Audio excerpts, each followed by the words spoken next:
In Hollywood, clashes between oversized personalities are not uncommon, but few have left a scar as deep or as strangely permanent as the hostility that flared between Tommy Lee Jones and Jim Carrey during the making of Batman Forever in 1995. The entertainment world is full of short-lived bickering and backstage disagreements, but this was something else entirely, an immediate, almost visceral revulsion that never softened with time. Nearly 30 years later, the story still spreads through Hollywood circles like a campfire ghost tale. Crew members still talk about it, and actors still reference it when discussing legendary on-set feuds.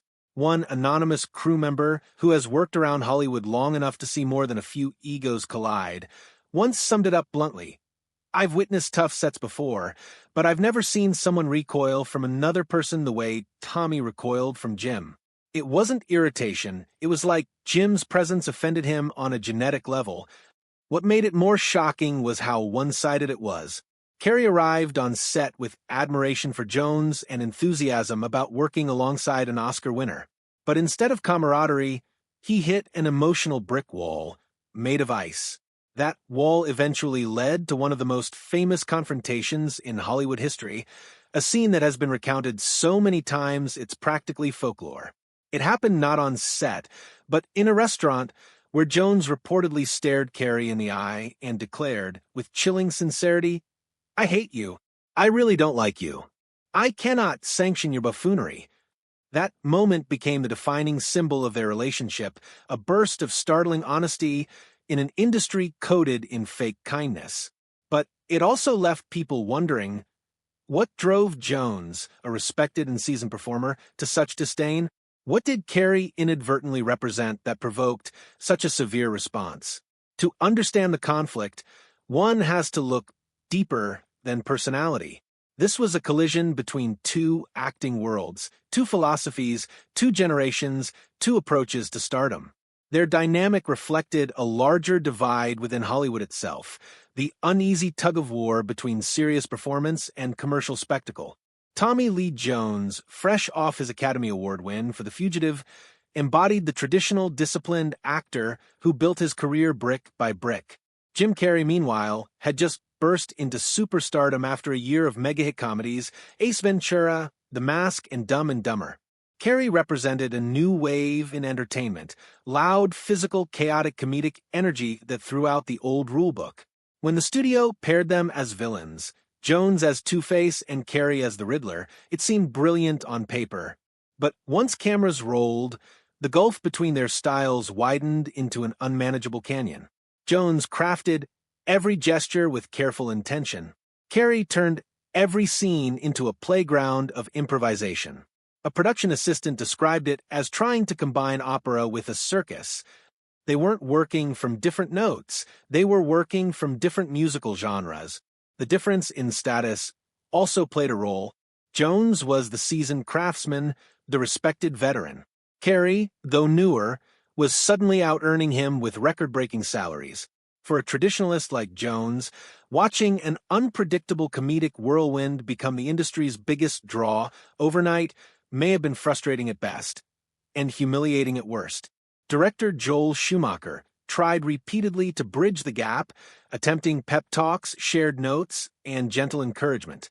But trying to blend their energies was like trying to force two repelling magnets together. Even critics noticed during the film's release that Jones and Carrey seemed to exist in separate emotional universes. Their characters were allies in the story, but their performances felt spliced from different movies. The tension simmered until the now infamous restaurant confrontation. Carrey has retold the story many times. He heard Jones was dining nearby and, hoping for a friendly moment, went to say hello. What he received instead was a forced hug, the color draining from Jones's face, and a blunt verbal strike. Carrey laughed, awkwardly, too stunned to respond. The moment stung, an open rejection from someone he admired. For Hollywood observers, that event was a rare glimpse into the raw, unfiltered emotions usually hidden behind PR smiles. Jones didn't criticize Carrey's choices or methods. He rejected him wholesale. To Jones, Carrey wasn't simply an actor with a different style. He symbolized a form of entertainment that Jones found cheap, undisciplined, and beneath the dignity of the profession. After that night, the working environment on set turned colder. Jones avoided rehearsing with Carrey entirely. He would practice his lines alone with Schumacher, then deliver them straight to the camera while barely acknowledging Carrey's existence. Crew members noticed Jones walking off before the director finished giving notes. Between takes, he positioned himself as far from Carrey as possible. Behind Jones's behavior lurked a belief that Carrey's improvisational antics were not only incompatible with his own style, but actively degrading the film. One crew member remembered Jones muttering that Carrey's physical comedy looked like a grown man convulsing for money. Remarkably, he always said such things when Carrey was out of earshot, suggesting there was hostility, but not cruelty for cruelty's sake. Carrey, for his part, tried to make the best of the situation. For weeks he attempted to lighten the mood with jokes or conversation, only to be met with icy silence. Eventually he stopped trying. His disappointment was clear to those who worked on the movie.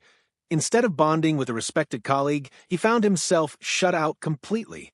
Schumacher, ever the optimist, tried everything: group outings, shared meals, appeals to professionalism. But nothing melted the frost. By the end of production, the two men were interacting only when the camera demanded it. The result is still visible in the film. Their villain partnership feels hollow, disconnected, and strangely artificial. After Batman Forever, the divide never healed. Carrey has spoken about the experience with humor, but beneath the jokes, there's always a flicker of pain. He's consistently tried to frame the situation with generosity, suggesting that Jones may have been overwhelmed by his energy or simply better suited to another kind of movie.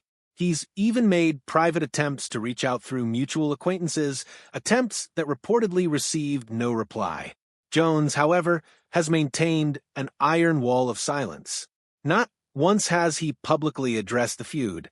When journalists ask, he changes the subject. When casting discussions arise, he reportedly declines any project that would put him in Carrey's orbit. One such film, planned in the early 2000s, would have cleverly mirrored their real-life dynamic. But Jones refused before talks even began.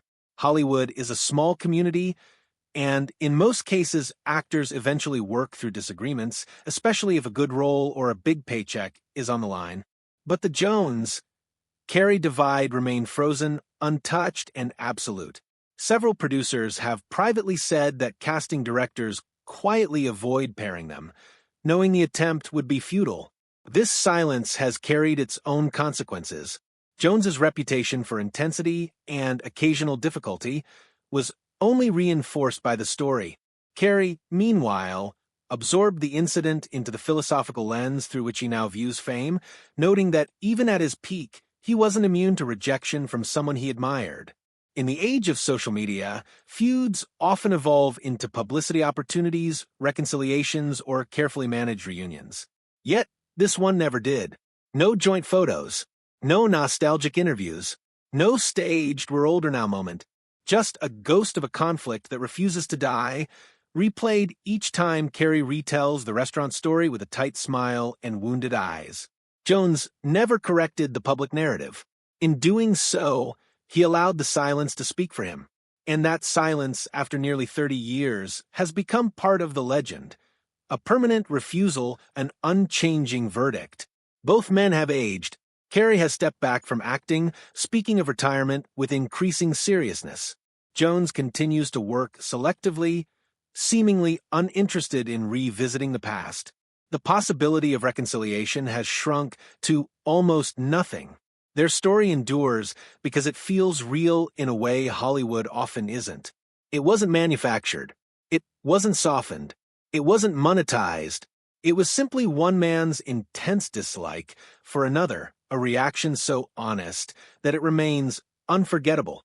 In a world built on pretend relationships and polished public images, the Jim Carrey, Tommy Lee Jones feud remains strangely refreshing in its raw humanity. No redemption arc. No forced friendship, just two men who collided at the wrong moment, representing two incompatible visions of their craft, and walked away forever changed.